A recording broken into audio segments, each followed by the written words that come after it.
Well, the Knights went 1-0, and now they get their real test early on, heading up to Boise to play the Broncos. Hello, everybody, and welcome back to Charge On. As always, I'm your host, Sean Green. Before we get started, as always, a quick word from our sponsors, BetOnline. BetOnline is your number one source for all your betting needs. Get the latest odds, lines, and matchup reports for baseball, boxing, golf, and more. BetOnline continues to be the fastest and easiest way to place your wagers, including live betting and your favorite casino and card games available to play right from your phone. Head to the website or use your mobile device to sign up today and get in on the action. Remember to use promo code BELIEVE for your 50% welcome bonus on your first deposit. BetOnline, where the game starts. Tyler Karen, finally back after long hiatus from the show. I mean, I literally looked back when the last time you were on, it was almost a year to the day. He will definitely be on more this season. We're going to try to get him on way more often, but newest, kind of not new, a month or so into it, but newest co-host and producer of In the Zone. He's been gracious. Him and Brandon have been gracious to invite me on. So I said, Tyler's coming on this show for tit for tat. When I go on, he comes on. So Tyler, thank you for taking the time. How you doing? And thank you for making the time, man. Yeah, thanks for the intro. It's always good to come home, talk UCF football with some of my UCF guys. Talking with Brandon on the show, he's an FSU guy at heart. We all know it. So this is my platform to come on and talk some UCF football with true UCF guys. And you know, week one was fun. It reminded me a lot of last year's week one. So I'm glad that I get to come on here. Good timing leading up to week two. Talk about how we don't replicate what we did last year. Yeah, we'll get into it all because I think I said to you guys before we started, I get more nervous by the day. And some UCF fans will type in our comments and say, the fact you're nervous is ridiculous. We'll get into it. But obviously, Charge On extraordinaire, Nick Geddes, just making the intros better for you every week, Nick. Obviously, you know, we're going into week two. You were just on JP Peterson's show talking about UCF. I implore all of you guys to go check that out. But kind of give your quick take on, you know, how you're feeling going into week two of the college football season. Well, I have a lot of mixed feelings going into this game, and we talked a little bit before this. And I think we're both kind of feeling the same way. We saw what happened with Boise this week against Washington, and it was not good. It was pretty ugly for Boise for a majority of that game. But at the same time, at least in my opinion, I had Washington winning the Pac-12 before the season. I'm standing by that. And Washington went out there and showed that I think they are one of the most complete teams in the country. And unfortunately, Boise State had to run into them week one on the road. So you see that. And then you see what UCF did, albeit against Kent State, and you go, maybe I have a different feeling about this game than originally. Because remember, I was saying this is like one of those games, one of like the 3 or 4 games on the schedule that I really could have gone either way with. It's like a typical college football trap game, Saturday night, Boise State, Blue Field, all those things, the weirdness of it. But it's hard to not be swayed a little bit from what you saw with Boise. But at the same time, that was a team that had high expectations, got some votes in the original AP poll, the pick to win their conference. You know, everybody was talking up Taylon Green, and rightfully so, going into the season. This was a program that was going to be like the old Boise, and then that happened. But does that motivate them more? And obviously the pressure is on Boise State now a lot going into this game. It is their first home game. I believe you told me the stat, they've won 21 home openers in a row. I believe if I got that correct. So you got to play. You got to take into account that. So I got a lot of mixed feelings on it. I mean, even when we get to prediction time at the end of the show, I still don't know at this moment what my prediction is. I still don't know. Based on the discussion we have here today, I might be leaning in different ways. Nick, I wasn't going to say it, but that's exactly. I do not have a prediction yet. I'm going through the conversation. I was up late last night, like probably until 1, 2 in the morning, watching the Boise State coaches' interviews, the press conference talking about UCF. And it's the same BS talk of, oh, they're so good. John Rice Plumlee can make all the throws. And I'm like, oh, please stop giving like all this great talk. Like, just tell us what's up. Like, tell me what your plan is week 2. Boise's very interesting, right? Because I watched the entire game. First of all, for all of you Spectrum people that are like upset, YouTube TV. Let me tell you, I got, I shouldn't be saying it if they come and take me or whatever, but took my dad's YouTube TV because I'm like, I'm not paying for it, but like, give it to me. They do a 4-box with all like the games on TV. Switch over to YouTube TV. Don't want to get into a whole conversation on it, but prime sports watching. So I was watching the entire game, and I put out an early tweet, and I said, an early eye test. This was like first quarter. I said, looks a bit like UCF and how they run their offense. And if accurate, I think JRP will be able to throw for a lot of yards on the Boise State secondary. Doesn't take a rocket scientist. I think if we all watch that game, you can all pretty much tell the Boise secondary is bad. They're really bad. But the question is, can JRP throw that ball deep? That's the number one thing that we could talk about, right? Boise State usually has a really solid defense. They didn't play terrible. I mean, I know it looked bad in the score, but early on, they were making some good plays against Washington. Later on in the game, Penix obviously was just throwing deep balls and hitting receivers. It looked like the corners didn't know what the hell they were doing. I kind of want to ask you, Tyler, because I think I said it on your guys' show. I said the question mark of this team right now is the secondary, is the corners. I'm not a fan of Corey Thornton. I made that very well clear on this show. Not a fan. That scares me. Now, our corners have size, they have length, but the question is, are they going to be able to perform as well as Boise's corners? Because I think the Boise offense can be dangerous. They didn't show a lot against Washington that I think they're used to. So I think the number one question I want to ask you is, can JRP complete those throws down the field? We're going to see, but do you have confidence that we're going to be able to throw that ball deep on Saturday?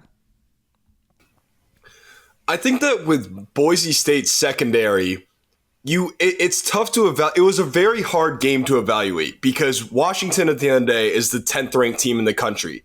They have a quarterback that's going to be in the Heisman race. They have a quarterback who's going to be selected in next year's NFL draft.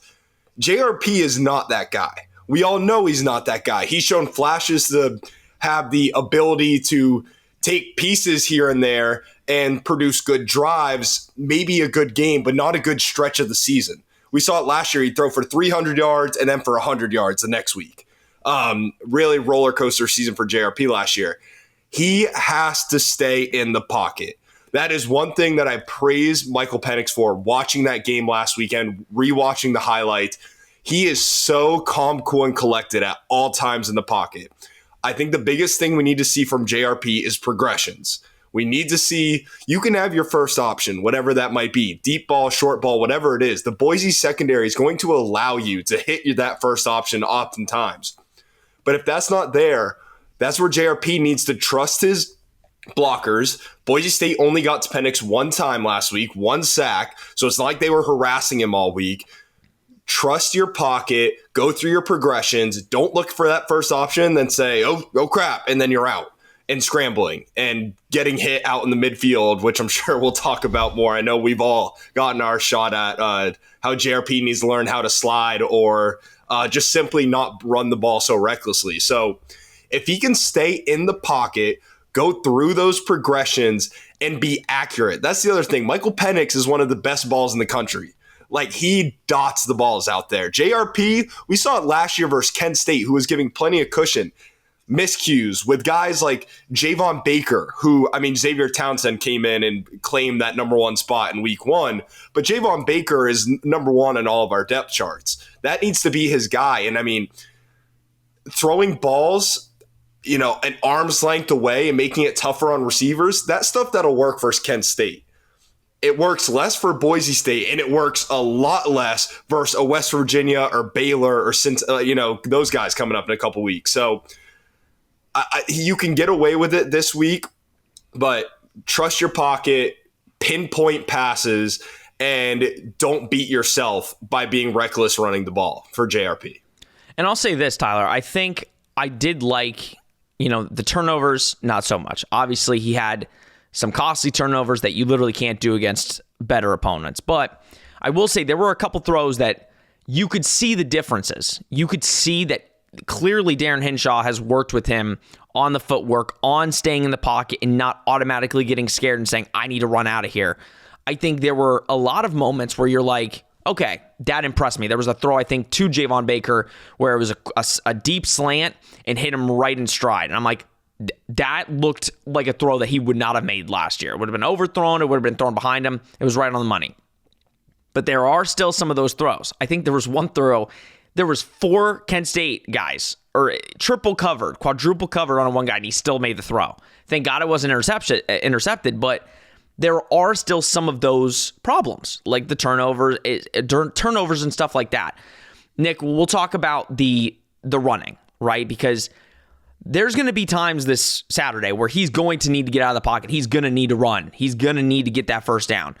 Because I do think Boise State's front seven is better than they showed. Like, I do think, listen, we have a new offensive line, 3 new starters. There's going to be growing pains. I don't think they're going to look perfect this week. Penalties they need to clean up. There's going to be growing pains. I think John Rice is going to have to get out of the pocket sometimes. What is your kind of assessment? Obviously, what he did last week needs to stop. Like, I was watching DG highlights from Boise State 2 years ago. He got a bunch of long runs. Like, he ran for like 30 yards twice in the game, and he slid right as soon as he got close to anybody. If you were Darren Hinshaw or Gus and you're talking to John Rice, what are you telling him in regards to, hey, this is a better opponent, you're going to need to run, but what do you tell him to say? You need to slide, like you're a baseball player. You need to slide when you get that close to these defenders. Well, that you need to use it because, again, getting popped by guys on Kent State, and all due respect for them, maybe you make it out from there. But as we continue to progress throughout the season, I'll just say it. If John Rice Plumlee continues to have that mentality of I'm just going to take hits and I'm going to invite contact and I'm not going to slide and I'm going to do it this way, you're going to see Timmy McClain at some point this season. That's just the way I feel. I don't think John Rice Plumlee can continue to withstand it if he plays like he did at Kent State. I think it has to start with this week here in Boise State. And at least at the end of the day with John Rice Plumlee, he's a flawed quarterback. He's a flawed quarterback. He's not one of the top quarterbacks in the country. When you talk about concerns with the team, you mentioned the secondary, and I agree with you, but I still think John Rice Plumlee is probably number 2 on my concern there. I just feel that way.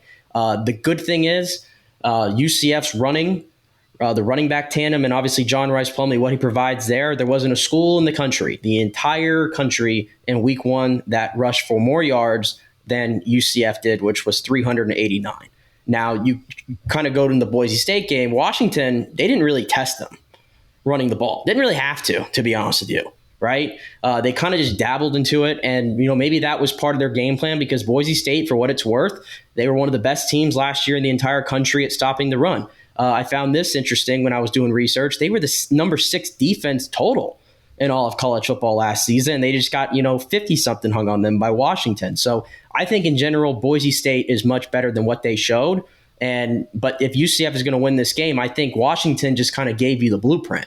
And you got to be able to throw it over the top. You got to get Javon Baker involved. I agree with Tyler. I saw some miscommunications there, some things that we really didn't see between those 2 guys last year.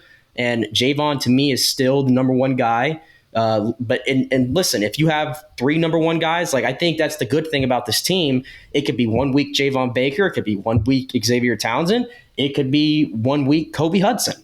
And that's a great problem to have, but it starts with JRP and the consistency from throw to throw. Washington just gave you the blueprint. So now the pressure turns over to JRP and what he can do.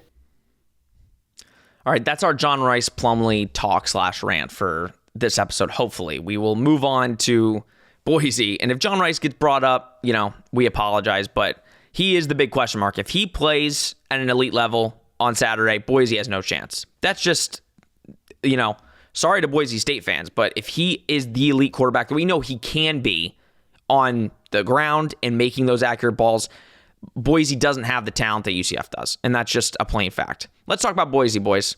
All right. Obviously, not such a great performance, but obviously playing a Washington team, that was expected. Taylor Green did not look like the quarterback we kind of expect out of him. He, I think, was 8-2 as a starter going into the game. Now he's 8-3. He was 19 of 39 for 244, 1 touchdown, 2 picks. Again, hard to really take anything from that game because, again, you're playing an elite Washington team. I think the one thing that we can take away, and something that our D-line is going to get tested, I think we all said was really impressed with how they stopped the run last week. I think this will be a good test for them to see really how elite are they. Because even with how poorly Boise State was playing, they ran the ball 28 times for 138 yards, which is a 4.9 average. So, I mean, and they've got a two-headed beast with Holani and Ginty. So, I mean, there are positives to take away from Boise in that sense. And I think they're going to have to run the football to be effective this week because, again, if they get into a throwing match, I'll say this. Seeing Green play against Washington, and again, we keep reiterating elite team. He looked a lot like John Rice last year in some of the throws he was making. Was not accurate with the football in a lot of throws. Threw balls really high to a lot of the receivers, out of reach for some receivers. So throwing the football, I'm not as concerned. Obviously, him on his feet concerns me. You got to, be on your P's and Q's with that, have a quarterback spy with him.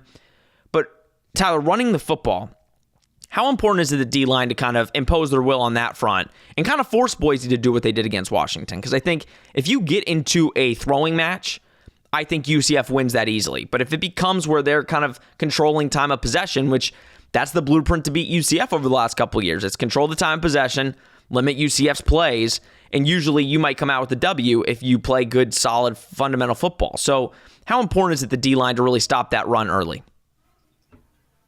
It's huge. And you look at the rushing versus passing split for Boise last week for Washington, and being 47 passing attempts to just 28 carries. You mentioned those 28 carries for 138 yards, and that about 5 yards per average.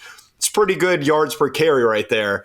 And part of the reason why their passing attempts got so high was because they were playing from behind versus UCF. I think that if it is the closer game that the 3.5 point spread suggests, opposed to the 15-point spread that we had last week versus Washington in Boise, I think they can utilize that run more. And Talon Green can fly out there. He's one of the fastest guys on that roster, according to Boise State reporters. So it's going to be, like you said, you're going to have that spy on him. If you give up big plays to this team, that's where their confidence can take over.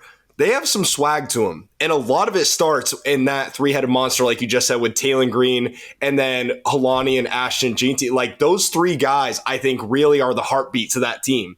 They will rush on you for 400 yards in a game. They'll probably do it at some point where they're just – and UCF, one of the worst rushing defenses in the American last year. I think they finished at 8th with allowing over 170 rushing yards a game. So I think that is the main point of attack. You want it to turn into a passing battle. JRP isn't the best passing quarterback. He's a better passing quarterback, and he's shown to be a better and more effective passing quarterback than Talon Green. So that is your number one concern on the defensive end. If you let him get out there and scramble, he's great on 3rd and 8s. You think you got it locked down in the secondary, everyone covered, whether you're in man or zone. If you let Talon Green break away, that's where it's a 20-yard game. It's demoralizing to the defense and gives all the momentum to the offense. If you give this Broncos team momentum, they can come out and punch you in the mouth, and they can do it early. They got the first score versus Washington, then a bad turnover later, but they had the ball up 7 versus Washington early on. They weren't able to capitalize on that, but think about it. They can get out and ahead of versus a really good team. No, they can. And I found it interesting. I think one of the wrinkles that I'm particularly nervous about is I think Ginty really got, going in the receiving game, coming out of the backfield. Defenses kind of lose him. And I think he had 109 receiving yards last week, and that caused Washington some problems. That was kind of their best play, was getting Ginty the ball out of the backfield and getting, deep throws to him. Nick, I'm looking at, Talon Green's stats last year, and obviously not the best. I mean, he was 61% completion, 14 touchdowns to 6 picks. So clearly, I mean, when I look at quarterbacks, I mean, if you're throwing 14 touchdowns, you have 6 interceptions, not terrible, but not the greatest. Means he's going to throw you one probably at least in one game, and he wasn't the starter the entire year. Kind of talk about the passing to the running backs a little bit. How UCF, I think the short game last week, was effective for Kent State. I mean, UCF, it was, again, a kind of bend, don't break situation where they allowed a lot of stuff up front, didn't allow really a lot of deep plays, which that was the positive out of the corners, was they didn't really allow a big play. The one big play got called back from a flag. But the bend, don't break is only so good if you can stop them in the end zone. And I think Kent State, you can kind of stop them when they get in your area. Boise's going to probably put it in the end zone. It's on their home turf. We'll talk about that in a little bit, but kind of give your overall assessment after watching the game and kind of that connection with G&T throwing the ball and then Taylor Green as a whole last season into this season. Yeah, I think G&T's the guy they're going to want to get involved in this one for sure. And Taylor Green, you mentioned it, not the most proficient passing numbers from last year, had a lot more this year for him. But I think I go back to, the run game, and Tyler had mentioned it, 8th worst in the American last year. And obviously Taylor Green is going to be a part of that rushing attack. I think for UCF, this game might be won and lost at least from their defensive standpoint, is going to be the middle of that defense. And I'm looking at one guy who we kind of mentioned last week who was pretty quiet, and that was Jason Johnson. I think we saw at times last year he was UCF's best player on defense, and I think he's got to get back to that. We liked what we saw, I think, collectively from Walter Yates and even Ryan Davis, the transfer coming over. But I think Jason Johnson, that's a guy who I think is going to have a lot of responsibility in that game, maybe being a spy for Taylor Green, and obviously, stopping their two-headed monster there at running back. And, even the guys up front, whether it's, Salazar, Ricky Barber, Trayvon Morris-Brash, I mean, those guys, Lee Hunter as well, who had a really good game against Kent State. Those guys, they make plays, but stopping the run is definitely something that those guys as a collective unit have got to get better with. And if they can't stop the run, Boise State can run it down your throat. And maybe they won't, maybe if you get into a shootout with them from a passing standpoint, they can't keep up. But if they're controlling the clock and keeping the ball away from UCF, I think this becomes into a completely different game. So I just think in general, I'm hoping that Jason Johnson in the middle of that defense hopefully controls the game and forces Taylor Green to have to throw downfield. Yeah, if it gets into a short passing every single down, getting 4, 5, 6 yards a pass, I mean, it's going to be a problem. I don't care what you say. If you stop the run, I'd be more acceptable to it, because at that point, it's like, okay, you're stopping the run. They're kind of being forced to pass. Bend, don't break. They're not going to be able to run the football. But getting G&T involved and Jason Johnson being a factor, I think, are two huge aspects. Because, yeah, like we talked about it, he was non-existent last week. Ryan Davis really showed a lot of stuff. It's going to really come down to who's the QB spy, who's going to be playing in the middle of the field. And that's kind of going to be the story on the defense. Let's talk corners a little bit. Boise State, they dropped a lot of balls. Again, was it nerves? Was it, I don't know. There was a lot of balls that weren't, perfect, but there were some balls they just dropped. I think their leading receiver, when you really think about it, was G&T with the yards, but Eric McAllister, he had 7 receptions, only 69 yards, 10 yards, a catch, but 7 receptions, that's pretty, obvious to look at. Not too many guys got the ball. It was McAllister, it was Cobbs. He had 6 receptions. Bowens had 3. And then another running back, George Alani, had only 2 receptions. So not the same depth when you look at compared to UCF. Like UCF, you're going to see a bunch of guys that are going to catch the ball. You're going to see Randy Pittman in there. You're going to see Alec Collar catch some balls. You're going to see, hopefully Trent Whittemore catch some balls. So UCF's depth at the wide receiver position is notable. The question is going to be, can Boise get other receivers involved? And also, I'm sure their catching is going to be better. Tyler, when you look at the corners, we'll talk secondary, right? I think Boise didn't show who they actually were last week. We all keep saying that. I think the receivers are going to be better this week. Corners are going to need to be on their game because, again, they use a lot of misdirection in their offense. Boise uses a lot of misdirection to get you on your toes, be like, where are people going? And our corners have had problems with that. Again, last week, Kent State ripped a big one off just using a little bit of misdirection. Thank God for a flag. What do you want to see out of the corners? Who are you kind of looking at to take that jump in week 2 and potentially maybe see more playing time if they're not starting? Or who do you want to kind of put a message out to say, hey, we need more out of you this week specifically on a tough road game environment? I think that Corey Thornton is still he left meat on the bone last week. Like, there were plays that he let go that last year, that just wasn't the case. I think it's a whole new defensive identity for this team as far as what they want to be. Because last season, it was all, you had 80 yards to play around with. Go ahead. We'll let you march right down. But then going halfway through the season, they were the best red zone defense in the country. They were up there on that short list. They were not allowing points inside the red zone. Give you all the field goals you want. Give you all the yards you want. But you are not getting in our end zone. And I think that Corey Thornton was a big part of that. And all of those DBs were. And it was, once they got in that zone and the field gets smaller, in a way it's less area to cover, less ground to cover, and something just clicked. The challenge with UCF is getting that kind of confidence, that kind of swagger that they had in their own red zone last year to click throughout the other 80 yards of the field. New defensive coordinator coming in that can help that. We saw it versus Kent State again, where they were able to pick up the yards. But I did see differences in that UCF defense as far as they're not giving 10 yards cushion every single play like we saw a lot of times last season. We know our big men up front are going to be fine. That's where we return the most guys, the most experience. I think our front line is fine.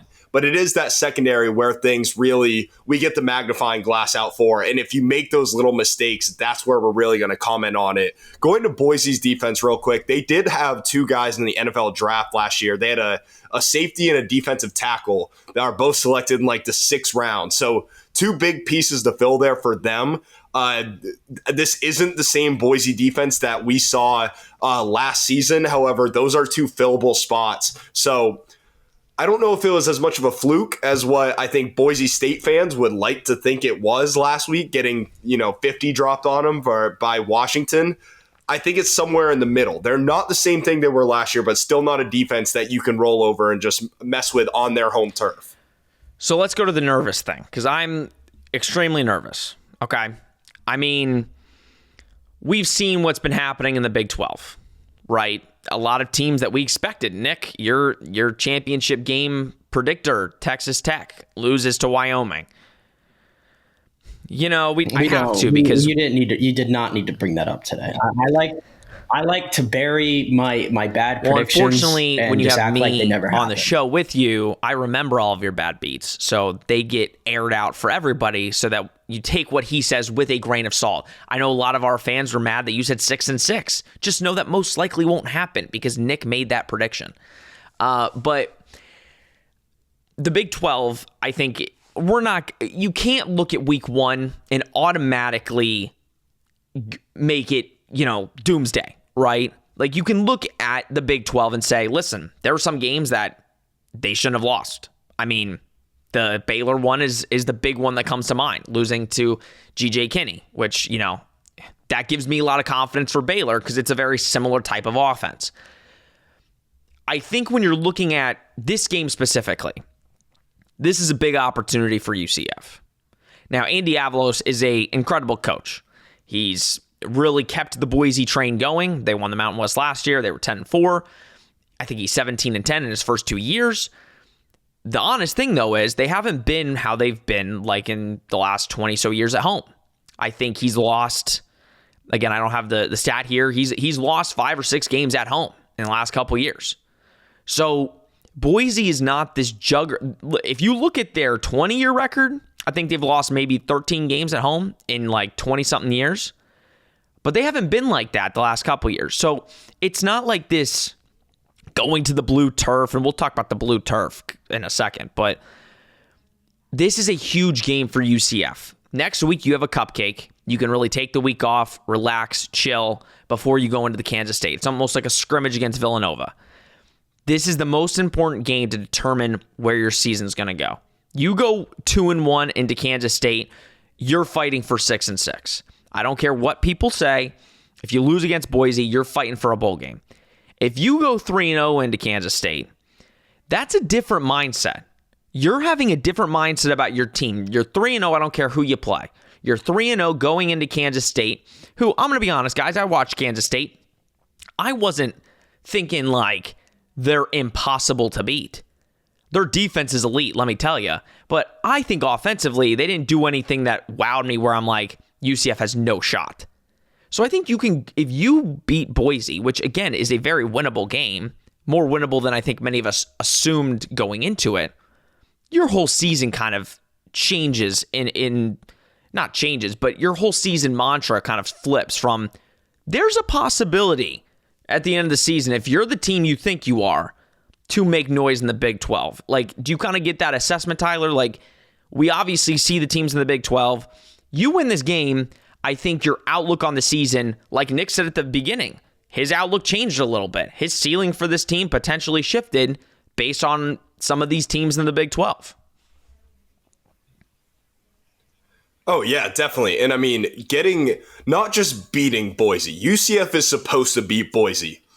They should look at, and not that they care about the spread of a game, but the UCF community should look at that 3.5 point of a spread and say that's a joke. It was 2. That's where UCF is viewed. Like, that's nuts. That it's even my prediction last week, before we even kicked off versus Kent State, and we were kind of looking ahead on the show, was that'll probably be around a 10-point spread. And the fact that it's a full touchdown under that, it really surprised me. I think there's good value there on that, because if UCF, if they don't lose themselves this game, it puts another win in the record book. It gives them confidence going ahead for much bigger matchups. If they go out on that blue turf, unnecessary roughnesses, holding, false starts, if they kill themselves with penalties like they did last year versus Louisville at home in week 2 after coming out and blowing out South Carolina State, that is how they lose this game. If they stick to the game plan and just play UCF football, forget about who you're playing. The only thing that I think they really need to focus on is not letting Taylon Green run for over 100 yards. That's it. Outside of that, he's not that great of a passer. They don't have that great of skill players. He is going to be the guy that they need to focus on that offensive end. And that they're allowed to score points. They're good. It's a football team. You don't need to hold them to nothing. You need to be more confident in your offense. Find that consistency. Find that swagger. Go out and beat Boise on their home field and snap that 21 straight home opener win. Get that confidence going ahead in the Big 12. That's all it is. It's don't beat yourself in this game. That is how UCF loses and keeps it close, as if they beat themselves. And by the way, I told you that the motivation part for Boise State going into this game is what scares me, is because now they're looking at themselves and going, okay, we weren't as good as we thought we were. Not that they went into that game saying, okay, we're going to beat Washington or anything, but they maybe thought they were going to make that a game. And it didn't happen. So now the sense of urgency picks up for them. So then I look at UCF, okay, what's their motivation? Well, week 1, which again, general rule of thumb, week 1 is a liar when it comes to college football and especially in the NFL. And there's a lot of overreactions that get thrown out. But when you look at what happened in week 1, when you look at Baylor, when you look at Texas Tech, when you look at a team that I might have been a little higher on than some other people, like in Oklahoma State, and they didn't look that great against Central Arkansas offensively, it does kind of change your outlook in that, okay, Oklahoma obviously just put up 70 or 80 points, whatever it was. They looked fantastic. They probably might be the favorite. Texas, I think, was probably playing a bit conservative because they didn't want to show anything ahead of Alabama, right? But we still have those two teams there. And then you have Kansas State, who you said you weren't as impressed by, but I think they're still probably the top 3 team in the conference. After that, it's completely wide open. It's completely wide open. And I think that's where UCF's kind of sense of urgency kicks in is, okay, now we really, really need to take care of some of these games against these lesser opponents on our schedule. And we can't have any slip-ups because we have a really good opportunity to potentially be in the top 4 of the conference all of a sudden this season. Because at this point, there might not be that much differentiating a UCF from a Texas Tech or from some of these other teams that are kind of in this big middle of the Big 12 kind of. So I think that's where their motivation comes from in this game going against Boise. And yeah, I think I'll elaborate real quick before we move on I said 6-6 at the beginning of the year, but now I'm kind of looking at it and try not to overreact, but it's almost tough to say, okay, maybe they could go 8-4. Maybe they could go 9-3 because of the way some of these other teams looked. And teams get better as seasons go on. in most cases. UCF will probably be a part of that as well. But if you lose this game to Boise State, I 100% agree, Sean. You're going to create a scenario where you're probably going to be fighting for bowl eligibility after that. Yeah, it's tough. I mean, the way I'm viewing it is if you beat Boise, I'm more confident in the Kansas game because watching Kansas, obviously Jalen Daniels is what didn't play. And what are they without Jalen Daniels? What are they? They're average, in my opinion. I think offensively, they're not the same. So I look at that game differently. And my 8-4, now, like I said, my ceiling for them was 10-2, which that was like, if everything goes well, that's, I know you're shaking your head, Tyler. I said my ceiling. I didn't say we're going to be 10-2. I said my prediction is 8-4. My floor was 6-6. I said my floor is 6-6 because, and I said this wouldn't be great, but if you go 3-0 to start, all you have to do is win 3 more Big 12 games. And yeah, going 3-6 in the Big 12 wouldn't be the greatest thing, but it's doable. You have games on the schedule that you should win. West Virginia, Oklahoma State, Cincinnati, Houston. I mean, they're games that you should win. Now, I feel more confident in Kansas. So you could potentially go into Oklahoma being 5-1, heading into Oklahoma. Not saying 6-0, because I'm not going to put that out into the universe. And I'm not saying this is going to be an easy dub. We're about to get into our predictions. But there's a potential where you're going to Oklahoma, heading to play Sock Boy, and being 5-1. Right? So, I don't know. Very interesting stuff. I don't love that the Big 12's kind of stunk up week 1. Not opposed to it for UCF, though. All right, let's go into blue turf, because that's been, I guess, a talking point this week. And I'm not saying it's ridiculous, because I guess for some teams it is a factor. I'm assuming Boise's going to wear their blue to, again, create more problems because they're just so fun. UCF is playing at the Masters Academy. I guess they're going to the Masters Academy, which has a blue field in Central Florida, to kind of practice on a blue field prior. I want to get your take, because personally, I said that's smart. See a blue field before you go onto a blue field. I don't know, again, never played on a blue field, so I don't know if it has any effect. Clearly, I guess it has, because they've won so much at home. And also, tell me your guys' thought on the tickets not selling. Now, I'm assuming they'll have a packed house. They'll probably give away a bunch of tickets for free. And some Boise fans will probably spend the money just because they're like, we got to go support our team. But I want both your guys' takes. Give me the takes on the blue field, and does it matter that they're practicing on a blue field, and the tickets. Do you think it's going to be a sellout? And if it's not, how big of a deal is that for UCF coming into that environment? I think easily Boise will show out for this one, and it's partially because it is their home opener.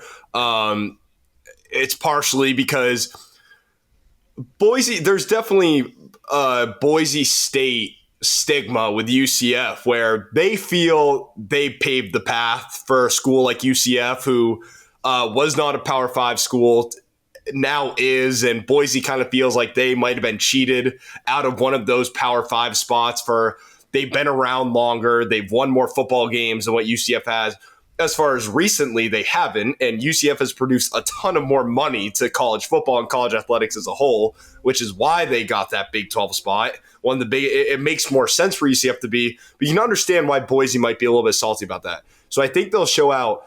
As far as the blue field goes, you see the ups and the downs to all of it. At the end of the day, it's the same dimensions of the football field. You're the same football team. You don't have to play with any disadvantage internally. Now, again, Boise was complaining that Washington's turf last week was tough, that they were slipping and sliding. That was regular green grass. So that's where the color of the quality of the turf can be a difference maker. Whereas the color, I don't think so much. But then you look at something like basketball, where you have the skyline behind the hoop, and some arenas have the stands coming in closer. You have some high school arenas that are gymnasiums that are just a wall, and then if you go from that to playing inside a college arena that has actual stands behind the hoop, It's little things like skylines. It throws off your perceptions of things when you're shooting a free throw or shooting a three. That stuff is real. I was never a football player. I never played on blue turf. I don't know if that applies, but I could see an argument to say that those kind of compare to one another. At the end of the day, same dimensions of the football field. You are the same team. It is that opponent one way or another. They don't get a Monstar or anything. It's the same. All the circumstances are the same. Play your game. I'll just say this, and I'm probably guilty of it because I say it in my preamble every time I talk about this game that it's wacky. But it's one of those things that in the pregame hype, and we always got, you got 7 days or a whole week, and there's a lot of things to talk about, and that blue field just always becomes a talking point before the game. My bet is that when the game starts, I'll see the blue field, I'll make a comment of it when I'm watching it, and then after that, it's probably just going to escape my mind. I won't even think about it. And I have to think, again, never played football at any significant level, so I'm not going to tell you that I pretend to know how different it is. I just have to think that if you're that team, you don't worry about it and you go take care of business. End of story. I think it's nothing more than just a typical pregame talking point that we'll all forget about after the first few minutes of the game, and then it's just football. And who's going to be the better team at the end? I think that's where it goes. And then in ticket sales, I think Boise. I haven't seen the whole thing with the lagging ticket sales. I have to imagine though, it being their home opener. They're not playing. I can't even think. I'm just trying to think of a rant. We'll just throw Kent State's out there for conversation's sake, right? They're not playing Kent State. There's incentive. We sold out for Kansas State. Exactly, but this is there's incentive here for Boise State fans to get to the stadium to see this one. So I think that'll be fine. I don't think it's anything UCF can't handle. They've played in hostile environments before.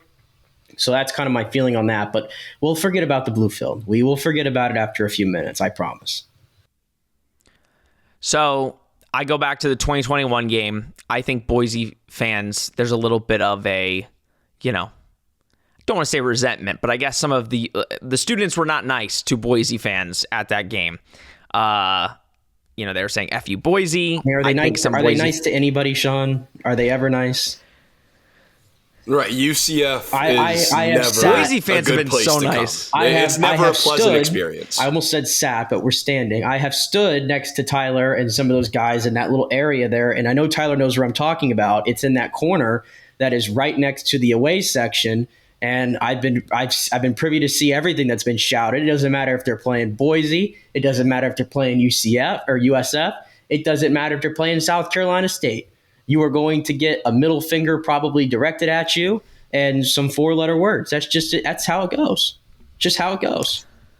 Yeah, Boise just so not. They're so I'll give them credit. Very nice on Twitter. Very good fan base. They're very kind people. But I was watching Brandon Helwig's video last night. He had a live stream with a couple Boise, names or whatever. And the guy said the one guy said that it was the worst fan section or when it came to disrespect that he's ever been to.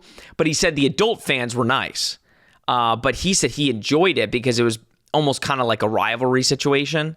I implore you guys to go check out the video because it was actually some good information with, I think some of the Boise fans, 2021 lives in their head.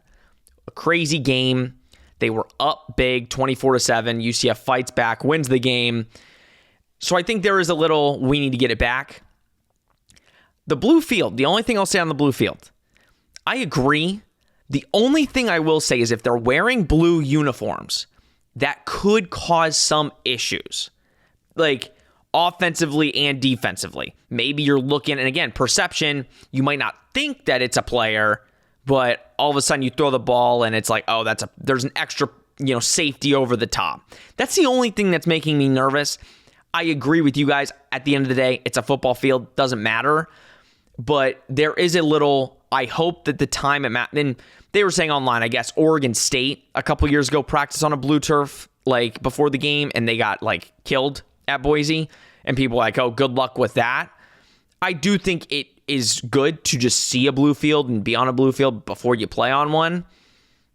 But I also agree with you guys. At the end of the day, we're going to be if we get killed, we're going to come on here and we're not blaming the turf or saying, oh, the field was blue. That's the reason JRP threw 3 interceptions. So I understand that. All right. I think it's prediction time. I think I have an idea after hearing all of this conversation. I'll wait until the end. But Mr. Karen, again, maybe I'm not. What is your kind of prediction? Big game.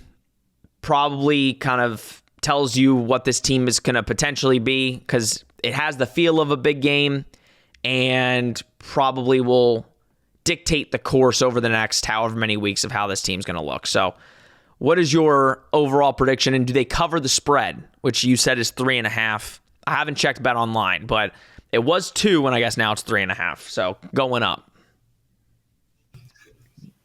The latest that I've seen on it is 3.5, but that, of course, can vary by a point, half a point, whatever it might be. I do think that number will be on the rise. So if you are considering it, I'd say get on it sooner rather than later. Nothing is going to change for UCF, and I don't think there's a bigger fan base for UCF than there is for Boise, I'd say. More people to get on UCF and make that line go north. So that's my little betting advice there. But for my prediction for this, I do think they cover it. I do think that they win by at least a touchdown. I want to go as far as to say 14. We look at last year versus Louisville, which is at home week 2. I mentioned it earlier. UCF went out week 1, 56-10 over South Carolina State. They come out the following Friday night and lose to Louisville 20-14 in the bounce house. Malik Cunningham in that one, he threw for, I don't know, it was 150 yards, nothing impressive, added 110 yards on the ground. That's where UCF got killed in that game.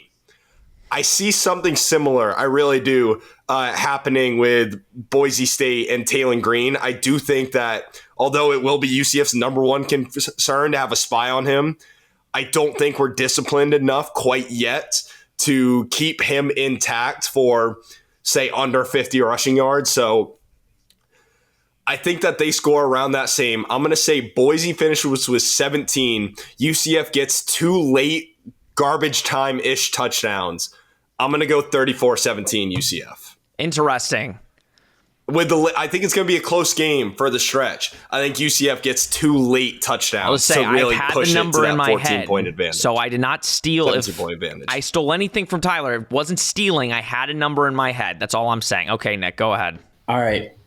Before I get to my prediction, I did want to get to this point because I forgot to mention it real quick. But it's a key to the game. It's good to mention any points that we forget. It's 48 minutes. We're going to miss something. It's worth mentioning, and I think it's important. And I found this interesting that PFF obviously tracks every throw. UCF of note only attempted 3 passes, 20 yards and beyond in that game. 2 of them were from John Rice Plumlee. He had a 32-yard completion to Townsend early in the game, and then the other one was an interception. Right.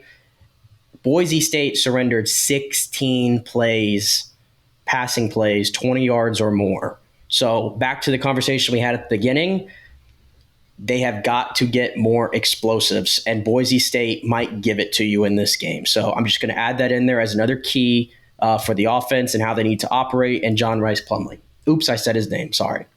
But for the prediction, I tried to get there without even saying his name, but it's impossible. But anyway, for the prediction, I view this as a very, very close game for probably about 3 1/4 of a quarter. So how many minutes? I'm trying to get my minutes here. What is that? You're making it way too confusing there. I know. I got to dumb it down. Hold up. First 50 minutes of the game. There you go. First 50 minutes of the game, I think this is going to be very close. I think UCF is going to get a key. I think it's going to be like a 31-27 game, and then UCF's going to get a touchdown late, make a stop. So I'm going 38-27, a UCF victory, and yes, they will cover the spread. So in the deep passing that you brought up, that was only 3. I don't want to say it was on purpose, but I assume it was because you don't want to give away a lot of your deep passing against Kent State, your deep passing plays, which I prefer. I'm glad we haven't seen that because I'm hoping this week you put your money where your mouth is, Coach Henshaw, and say, let's throw the ball deep. Because again, there is no way this coaching staff did not put on the tape and say, we are going to kill these guys down the field. The key to this game, I'm going to say his name, is John Rice Plumlee. If he plays like he's supposed to play, this game is not a stressful game. You're a better offense. You have the better defense. You have the better coaching staff. You have every recipe. The only thing you have going against you is you're on the road. UCF has proven that in the last couple of years, they can go on the road and win some big games. They've also proven they can go on the road and have some stinkers, a la ECU last year. So my prediction, I think I agree. I think the first half is going to be a tight game, just feeling each other out. First road game of the year. I think the defense, this isn't going to sound like it's very good for the defense. I think 24 is the number I keep telling myself for Boise State. I think if you give 24 to Boise, I think that'd be a solid number. And I would say 34 for UCF. I agree with Tyler. I think 34 seems like the number when we go into these type of games. If we score more than 40 against Boise, I don't care what the defense showed last week. I would take that as, okay, this offense is going to be good for the year. Not saying it's going to be perfect and score 40 every game, but I think, again, you have everything kind of going against you in terms of going on the road, having to play a team that is desperate, and we didn't talk about that enough. This team is desperate for a dub. It's their first home game. They've had the home winning streak. They got their butt whooped last week. This team is desperate for a W, and they're going to throw out a bunch of stuff. They're going to do whatever they can to get a W in front of their home fans. It's how do you respond to that desperation? Do you just put your foot down and say, we know we're the better team. We don't care. We're playing on this stupid blue turf that nobody likes and isn't allowed in college football anymore. How is UCF going to respond to that? If you go out, you play your game like Tyler keeps saying, you play UCF football, and you just go out and win this game, I said it last year, you have everything going for you. But if you go out and you put a Louisville on tape, then it becomes a lot trickier. You're not in the American anymore. Teams know how you want to play. It's just, do you punch them in the mouth and say, we know that you know how we're going to play, and we don't care. We're going to run it with John Rice. We're going to throw the ball deep. We're going to run the ball down your throats with RJ Harvey, Bowman, Johnny Richard, whoever it is. 34-24 UCF. I guess that means they cover the spread. So it's never good when all three of us agree. It seems like I know we're UCF quote-unquote homers, even though we're honest about UCF. If we didn't think they'd win, we would say it. But that scares me. I don't like that we're all kind of plus 10 over here. I said it earlier. When I was looking at this game, I was thinking double digits or teetering double digits, 9.5 point spread. So a 3.5 just feels disrespectful. Because of the Kent State and Washington. You're really going to find out more about these teams this week. You're going to really have more of an idea of okay, is UCF for real because you're playing a desperate Boise team, or is Boise better than they say they are after playing a really good Washington team? I'm gonna be honest. I came around to my prediction because, and I put those numbers out there about how many 20+ yard completions they gave up. I think UCF secondary, there are teams on their schedule that could give them fits, and obviously the big one is going to be Oklahoma when we get there, right? I don't think Boise State right now is that team to the extent where UCF can't do the same exact thing to them. And I think UCF is probably more well-equipped to do that than Boise State is right now. And I think that's where I'm leaning. I get that. Yeah. And I'll add on that real quick to the point of Boise State shouldn't be a figure-out game for UCF anymore. It shouldn't be okay, this is where we see what we are. I agree with you, Sean. We still don't really know what we have. Now that we are entering the Big 12 and we have Baylor followed by Oklahoma on schedule in a couple of weeks here, or whatever it is, we need to put these Boise States behind us. We have 3 tune-up games. That's how we know for sure. We feel pretty good. Kent State tune-up game, Villanova tune-up game before you get into Big 12 play. We can't be on week 2 with Boise State. We shouldn't be here. We should be, it's tune-up. Like, go in expecting to kill these guys. And then you should. Like I said, you play your UCF football, you should have no problem beating them by 3 touchdowns. But it's the errors, the self-inflicted wounds, that's what will kill the Knights here in this game. And that's we've seen it happen consistently in the past. This isn't a top 25 out-of-conference game. That we're like, here's where we prove ourselves. We need to get past the point where we're proving ourselves versus Boise State. And how you do that is go out there and never give Boise State any light of hope. Never a doubt in mind that UCF is the better team. They have moved on from that level of competition and are ready for Big 12. It'll be interesting. I mean, again, I would love for my Saturday night to be just a relaxing watching the TV and not really nervous about a score. We know the cardiac Knights likes to come out and give us all heart attacks. So I'm hoping it's like that. At the end of the day, if it's a tough game, you got to figure out a way to get a W. You can't come back to Orlando 1-1. I know there's a lot of Big 12 teams that are 0-1 right now against inferior competition. I get that. But you need to prove that you are on the up and up of college football and you are going to start taking over college football. And to do that, you have to beat the teams you're supposed to beat. And I don't care. I have all the respect in the world for Boise, what they've done. They are a tough opponent. I don't care what they showed on tape last week. For Boise fans that don't think we give you enough credit, no, it's the belief in what UCF has on the roster. I think Boise is going to win the Mountain West. I think they're the best Mountain West team on there. And I think they've got a quarterback that can really change games. Just like Louisville last year, UCF, for anybody that said Louisville was better than UCF, you were blind. UCF played way better than Louisville. They just made too many mistakes. They had the better team. So it feels so much like Louisville, which scares the hell out of me. And what's worse is this is away. It's not even at home. So yeah, we lost at home, but at least you have that like, okay, we played bad, but we win at home. No, you're on the road at Boise. 5-hour flight, time change, whatever you want to do. So it should be interesting, boys. We'll break it down on Monday, post-game. You'll get that episode on Monday. This is Thursday, so a couple days away from the game, so you can enjoy your Sunday football after, hopefully, we will get a UCF big dub against Boise. Tyler, we're going to have you on a lot this season. So, previews, post-game, whatever you want to do, you just, I'll hit you up, obviously, and we'll be talking basically every week anyway. So definitely be coming on because love the insight, love the passion from a non-FSU fan. We have to deal with Brandon on whenever I come on, but love dealing with non-FSU fans on here. Yeah, and I get a little hot after the games. That's why some of the game recaps, I might be better of a preview, guys, because might not be in the best state of mind for a recap game. Admittedly so. There have been times that I've texted Sean and said, get me on a mic right now, and Sean's had to say, let's look at next week. That's every game. Let's look ahead You're hitting here. us up about your thoughts, and I'm like, we can do a pod right now. We need to do it right now.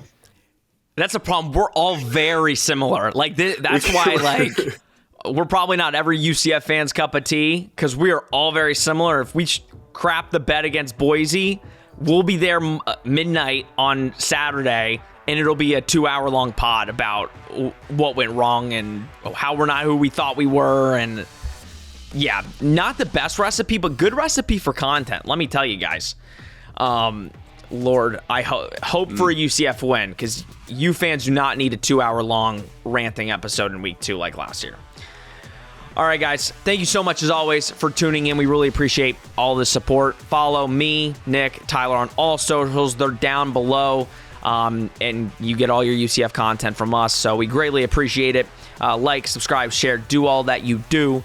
Again, we do really appreciate it. All right, this has been Charge On, presented by Bet Online. We will see you on Monday.